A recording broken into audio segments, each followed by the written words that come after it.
Member for North Sydney. Thank you, Deputy Chair. I think with every piece of work that we do in this House, we frequently are given an opportunity to speak about something that relates to us very personally. And so for me today, I'm very honoured to be able to stand as North Sydney's representative to offer some thoughts on the government's response to the Royal Commission into Defence and Veterans Suicide, the Interim Report. For me, as I read through this report, there are a lot of numbers that were simply breathtaking. We know that there are nearly 600,000 veterans, for example, currently living across Australia. We also know that very sadly and completely unacceptably, there are currently 42,000 of those veterans waiting for their compensation claims to be processed. We also know that more serving personnel and veterans have died from suicide than the total number of Australians that were killed during operations in Afghanistan and Iraq, with that number actually running at a staggering figure of over 1,200 deaths between 2001 and 2019. We know that research carried out in 2019 found that the age-adjusted rate for suicide for ex-serving women was more than double that of the general Australian female population as a whole, while ex-servicemen had the highest overall rate of deaths per 100,000 people, with 27 ex-servicemen choosing to take their own lives. Commissioners have noted particular concerns over the transition from military to civilian life, with approximately 6,000 people leaving military services every year. And they've argued that we must do more to raise cultural awareness about the issues that our veterans face, their health. The GPs need to be educated, the culture that surrounds them, and in fact, the Department of Veteran Affairs and how it operates. But for me, as I read this report, what I see are three people who are very close to me and who fundamentally informed the way I grew up. The first was my grandfather, Delmer Gosper, who served in the Second World War. He enlisted as one man and came home as a very different one. And to me, while he was always a loving grandfather and somebody who I have very dear memories of, I know for those who were closest to him, they witnessed and experienced the trauma he brought back to his family from that time. I didn't have a lot of time with my grandfather. He passed away when he was very young. But I did have more time with my Uncle Joe, who was also an ex-serviceman, Joe Marshall. Joe was one of those very brave military personnel who was frequently dropped into locations to spot, to see what was going on in enemy encampments, to then provide that information back to the forces that needed to respond. With that said, we didn't know that for many years as a family because his record was sealed.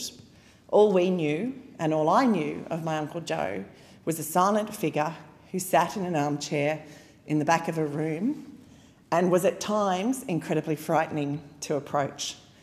But at the same time, you sensed he had so much more to offer. He just didn't know how to speak it. And more recently, I had the very dear pleasure of knowing Dave Stafford Finney.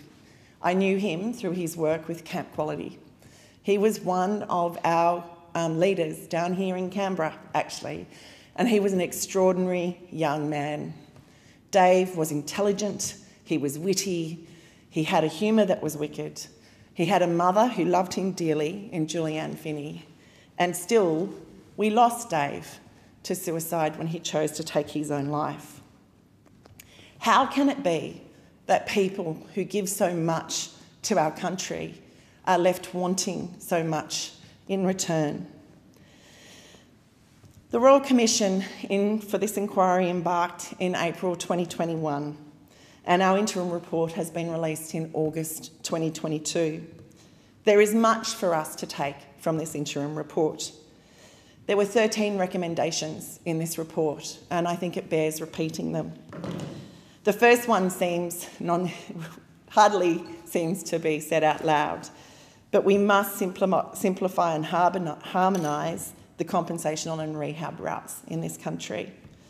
The second is to eliminate the claims backlog. The third, make the claims process simpler. The fourth, ensure there's appropriate government funding. The fifth, make sure the department that's charged with enacting all this is enabled and resourced to do so. The sixth, to increase the protections of engaging with the Royal Commission. The seventh, exemption from parliamentary privilege. The eighth, limit public interest immunity claims. The ninth, improve release of information, because families do need to know what's going on with those that they love. The 10th, focus on a co-design for the information. The 11th, and so basic a recommendation, is that we must have trauma-informed practices for information access. The 12th is further consent for information access, and the 13th is the co-design, education and information systems. We know that we now have the funding allocated for additional departmental staff, and we have more emergency housing. We know that departmental staffing caps have now been lifted and that the government is in the process of recruiting 500 additional staff. And these steps are truly welcomed by myself and the wider community. The sad reality is that none of these things will bring those that we have lost back. Yet many of these things that are now coming to be are informed because of the echoes of their voices and their memories. So in quoting Commissioner Kaldis, who was the Commission Chair, it is important we have a full picture of the problem to understand where and how to best direct efforts to prevent suicide and to improve the lives and well-being of the defence and veteran community. Public submissions into this important Royal Commission stay open until October 2023, which I confess to me feels like a lifetime away. And I know to Julianne Finney also seems to be such a long time coming. And then we will receive the final report in June 2024. I look forward to hopefully being part of a parliament that finally says that to those of you who have served us so well, we see you when you return. We not only appreciate everything that you did while you were away, but we are here to re-embrace and protect you and your families as you return to us. To everyone who is currently serving, I thank you from every Australian, from the bottom of my heart. And to all the families that live with those that serve, I say to you, you truly do have a hero in your midst, and we should be infinitely proud of everything these people continue to do for our nation. Thank you. I thank the member for her heartfelt contribution. The question is